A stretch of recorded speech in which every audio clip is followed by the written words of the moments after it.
Good morning and welcome to our weekly men's volleyball press conference. We will start the press conference with an opening statement from Coach Knipe, and we'll open it up to questions for Coach from the media.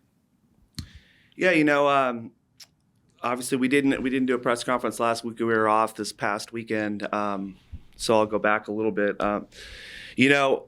The break comes at a really good time, or came at a really good time for us, following up the first 4 matches of conference, and obviously two big matches here at the Pyramid. Physical, aggressive, took a toll type of matches on both teams, I would imagine. In those matches, we had some guys play and do a great job, but we also had some guys play. We were kind of dinged up with some guys, so hopefully, not being able to play at full strength was in one way good.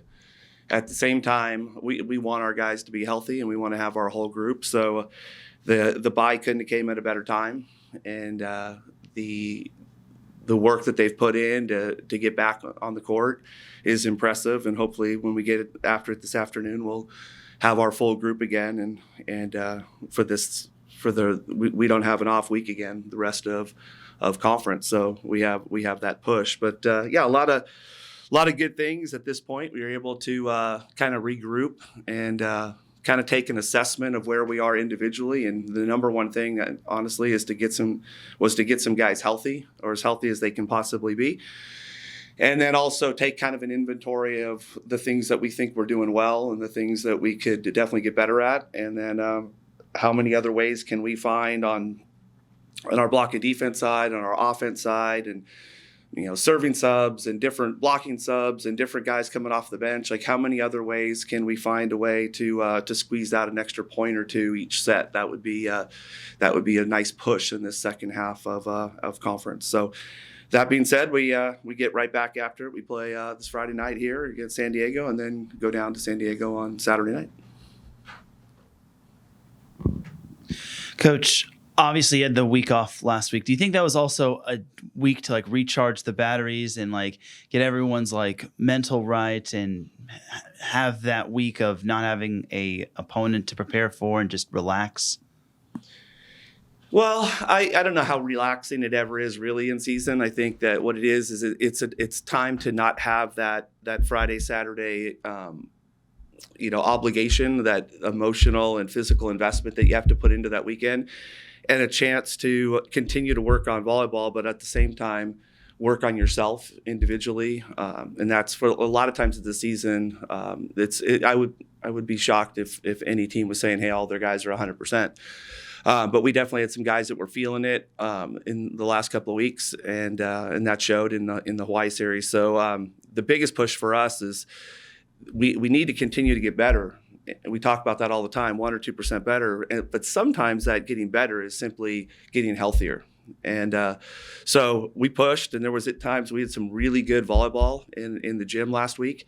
But there was also some guys that their big push was getting some rehab and getting some downtime and not having to jump and get ready to go for this week. So, I think that there's no doubt it's a break. I don't know how relaxing it is, but I think it's nice to not have – you can focus on – the rehab, on the reps, on trying to improve, and you're not prepping for a match. So I think that was the bonus. Over the off week, and I know coaches like to talk about other matches over the week and whatnot. So did your team get to watch any other matches and study up on other teams? And did you have any thoughts from other matches around the country? Yeah, well, we don't do any get together and watch a match, but with the way our video exchange is, you can watch any match you want. So, but yeah, our guys have been. Last week was a prep, for matches and getting a feel for what we're going to need to do during the course of the next couple of weeks against opponents, like what they like to do. But we would never change that part of our prep. But the emphasis had to be on us. We had that opportunity, so we made the week, by and large, was all about us being at our best coming into this week. And but yeah, there was a lot of prep that goes into. Our guys are so dialed with the way they prep and the systematic way they go about prepping that I knew that wasn't going to stop, and it did. And I got some great notes from the guys. And then looking at this week, you've got UC San Diego, a little finicky team as they've had some decent wins over some solid opponents. What will it take to basically shake off the rust or rest and possibly continue to stay undefeated in Big West play? Yeah, well, we have a tremendous amount of respect for all the teams in the Big West, so that won't be a problem at all. And there's no doubt they've had some nice wins. They got some good pieces, some good arms, and they do some good things. So that won't be a problem as prepping for that. I know our guys have a ton of respect for them.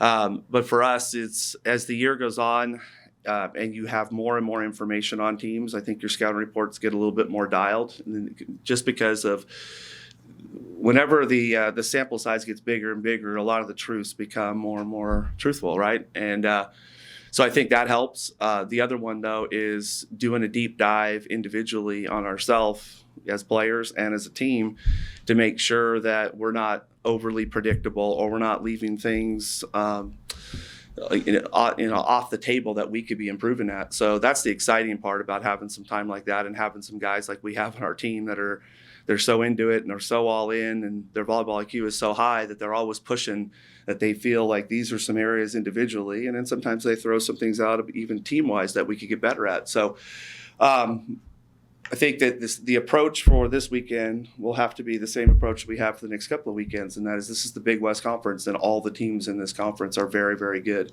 So let's just stay totally present on 1 week at a time here. I know that sounds very cliche, but that's where we have to stay. These teams are good.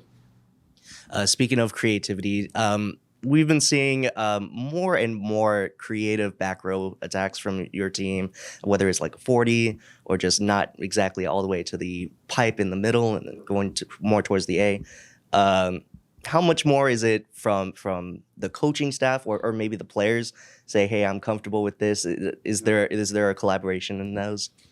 Oh, you always want there to be a collaboration to get the buy-in from the guys. It's certainly, you don't want it to feel like it's a lecture or a dictatorship all the time. You want some buy-in, but at the same time, I think where it comes from is opening up early in the week, training things that we don't use a lot in matches, and seeing what looks good and how we're connecting on things. And there's also different pieces that we have when they're on the court.